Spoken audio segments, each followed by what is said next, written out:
Ya, Assalamualaikum warahmatullahi wabarakatuh. Saya Muhammad Haikal Nur Satria dari kelas PC 2020 dengan NIM 20020074080 akan mempresentasikan sebuah jurnal internasional tentang linguistik dan literasi. Ini adalah daftar pembahasan dari saya. Yang pertama ada sejarah, lalu ada latar belakang, awal mula, masalah, konklusi, dan penutup. Pertama-tama kita sampai pada bagian sejarah. Pada kurang lebih tahun 500 Masehi, bahasa Inggris adalah sebuah bahasa Jermanik Barat yang berasal dari dialek Anglo-Frisia yang dibawa ke Pulau Britania oleh para imigran. Jadi intinya, bahasa Inggris bukan milik dari Britania sendiri, akan tetapi para imigranlah yang membawa bahasa Inggris ke Pulau Britania. Lalu pada bagian kedua, pada tahun kurang lebih 800 sampai 900 Masehi, invasi para penutur bahasa dari cabang Skandinavia. Beberapa di antaranya yaitu Swedia, Finlandia, Denmark, Norwegia, dan lain-lain. Nah, yang berbahasa Jerman pada awalnya, mereka menaklukkan dan menghuni beberapa bagian Britania. Yang ketiga, ada invasi kedua yang dilakukan oleh suku Norman, suku milik Norwegia, di mana mereka bertuturkan dialek bahasa Perancis. Kedua invasi ini, yang tadi dan oleh suku Norman, mengakibatkan bahasa Inggris bercampur aduk sampai kadar tertentu. Pada bagian terakhir, pada tahun kurang lebih 1800 Masehi, pergeseran vokal besar dimulai dengan penyebaran dialek London, bahasa Inggris, dan munculnya buku-buku cetak. Jadi, inilah awal bagaimana bahasa Inggris bisa tersebar, yaitu melalui buku-buku cetak atau melalui koran-koran yang tersebar di seluruh dunia. Jadi, kita sampai pada bagian kedua, yaitu tentang latar belakang bagaimana bahasa Inggris bisa terbentuk. Bahasa Inggris adalah salah satu bahasa yang digunakan sebagai alat komunikasi universal pada ruang lingkup internasional. Jadi, untuk sekarang bahasa Inggris digunakan untuk seluruh dunia sebagai bahasa nomor satu antar bangsa. Lalu, pembelajaran bahasa Inggris dasar untuk para pemula biasanya dilakukan dengan cara membaca atau reading, lalu ada mendengar, listening, berbicara, speaking, dan menulis, writing, serta memerlukan pendekatan yang tepat dan efektif dikarenakan merupakan bahasa asing di Indonesia. Kali ini saya juga menampilkan sebuah diagram berapa banyak pengguna bahasa di seluruh dunia. Yang pertama ada bahasa Mandarin yang mayoritasnya merupakan penutur dari bangsanya sendiri. Lalu ada bahasa Inggris disusul oleh bahasa Spanyol. Pada bagian latar belakang yang kedua, ada kesuksesan dalam bahasa Inggris tergantung pada penyajian pembelajaran, di mana proses belajar mengajar mengutamakan hal yang menarik dan menyenangkan.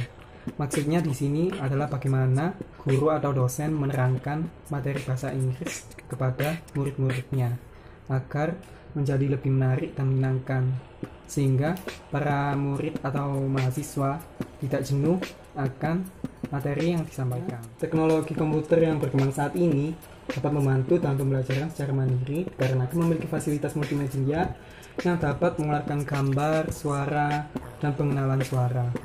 Sehingga untuk zaman abad seperti sekarang ini, bahasa Inggris lebih mudah dipelajari. Jadi, oleh karena itu kita harus bersyukur bisa hidup pada zaman sekarang. Kita sampai pada pembahasan yang ketiga, yaitu tentang awal mula atau pendahuluan. Linguistics atau linguistik dalam bahasa Indonesia adalah studi bidang kebahasaan yang mencakup analisis berbagai elemen kebahasaan seperti bentuk, makna, dan konteks. Linguis atau pakar bahasa adalah sebutan bagi orang-orang yang ahli dan mendalami bidang keilmuan bahasa. Lalu secara umum, studi linguistik tidak hanya mengkaji satu jenis bahasa saja, namun karakteristik bahasa secara keseluruhan dan universal. Jadi tidak secara artinya saja, tapi mendalami bagaimana pengucapannya, lalu dialek-dialeknya. Karena itulah studi linguistik sendiri memiliki banyak spesifikasi bidang dan subturunan yang mengkhususkan pengajian elemen-elemen bahasa lebih mendalam lagi. Pada topik utama, yaitu masalah. Yang pertama, berdasarkan data English Proficiency Index tahun 2018, Indonesia hanya mampu menempati peringkat ke-51 dalam kemampuan berbahasa Inggris. Dari seluruh 200 negara, Indonesia hanya menempati peringkat 50. Permasalahan kedua ada renahnya kesadaran tentang pentingnya pendidikan bahasa Inggris di dunia terjadi karena beberapa faktor, yaitu diantaranya adalah faktor ketimpangan dalam isu pendidikan. Jadi ketidakmerataan pendidikan yang ada di Indonesia maupun dunia itu membuat bagaimana bahasa Inggris tidak terpelajari oleh baik bagi para pembelajarnya.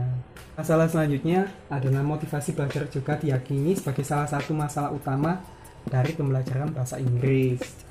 Dikarenakan siswa seringkali menganggap bahwa bahasa Inggris itu susah karena tidak merupakan bahasa ibunya sendiri. Karena itu persepsi setiap anak harus diubah sejak dini mungkin. Nah, selanjutnya yang menjadi masalah inti kenapa bahasa Inggris gagal untuk dipelajari, yaitu bahasa Inggris sifatnya sebagai teori saja. Kita tidak pernah menggunakannya dalam sehari-hari. Oleh karena itu, apabila kita menerapkan bahasa Inggris dalam kehidupan sehari-hari, kita pastinya bisa mendalami bagaimana bahasa Inggris itu diucapkan. Penutupan kajian masalah yaitu sekolah merupakan lingkungan artificial atau lingkungan buatan yang sengaja diciptakan untuk anak-anak ke arah tujuan tertentu, khususnya memberikan kemampuan dan keterampilan sebagai bekal di kemudian hari. Setiap anak tentunya memiliki karakteristik yang berbeda-beda. Siswa adalah pembelajar yang unik, berbagai kemampuan ada dalam diri mereka. Tinggal bagaimana guru menyikapinya dalam proses belajar mengajar. Tentunya dalam mengajar, guru harus memahami setiap karakteristik yang ada pada diri siswa. Dengan memahami setiap karakteristik milik siswa, kegiatan belajar mengajar pasti lebih mudah disampaikan dan efektif masuk ke dalam pengetahuan milik pembelajar. Nah, pada bagian terakhir kita sampai di konklusi, yaitu sebuah penyelesaian dari saya. Dengan berbagai masalah yang telah disebutkan sebelumnya, dapat disimpulkan bahwasannya akademisi bidang bahasa Inggris atau para petinggi dalam bidang bahasa Inggris perlu untuk meninjau kembali di lapangan bagaimana kegiatan belajar berlangsung. Jadi dengan meninjau secara langsung itu diharap para akademisi paham bagaimana cara mengajar pada zaman sekarang ini agar bisa dibuatkan sebuah kurikulum baru yang mengubah cara mengajar bahasa Inggris lebih menyenangkan dan tentunya menarik. Lalu setelah riset telah mencapai puncaknya, pedoman penerapan kurikulum khusus demi peningkatan kemampuan bahasa Inggris sangat perlu untuk diciptakan sehingga kualitas literasi linguistik dapat berkembang sebaik-baiknya. Selanjutnya, terima kasih dari saya. Mohon maaf bila ada kata yang kurang diperkenankan. Terima kasih. Wassalamualaikum warahmatullahi wabarakatuh.